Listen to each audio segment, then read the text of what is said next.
Welcome to my channel মাইটি and my world. আজ আমি নিয়ে চলে এসেছি মাটন কারির একটা রেসিপি নিয়ে। শেষ পর্যন্ত অবশ্যই দেখবেন, চ্যানেলটিকে সাবস্ক্রাইব করে দেবেন। সকলের কাছে অনুরোধ রইল, যদি সম্ভব হয় একটা লাইক করে যাবেন। একটা লাইক ভিডিও বানাতে নতুন করে উৎসাহ দেয় একজন কন্টেন্ট ক্রিয়েটারকে।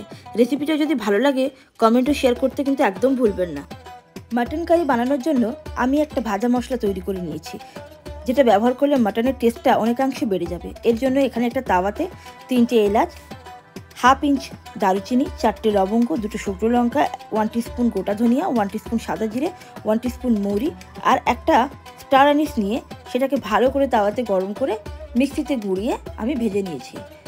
মাংসটাকে আমি আগে থেকে ধুয়ে জল ঝরিয়ে রেখে দিয়েছিলাম। রান্নার জন্য আমরা এখানে নিয়েছি 5টা বড় সাইজের পেঁয়াজ, যেটাকে আমি আগে থেকে কুচি করে রেখেছি।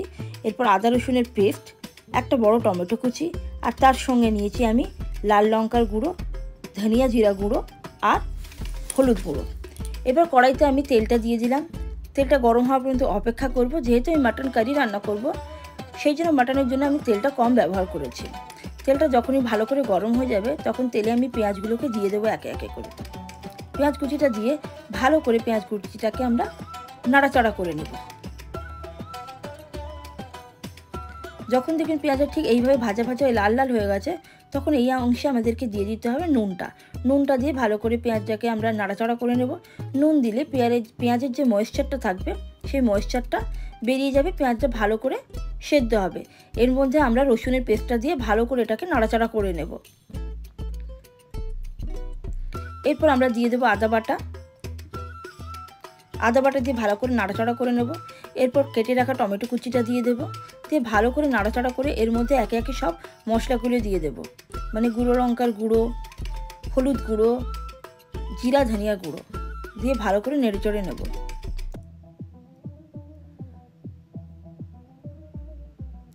মশলা যখন কষা হয়ে যাবে তখন এর মধ্যে আমরা মাটনটাকে দিয়ে দেব, দিয়ে ভালো করে মাটনটাকে মশলার সঙ্গে মিক্স করে নেব।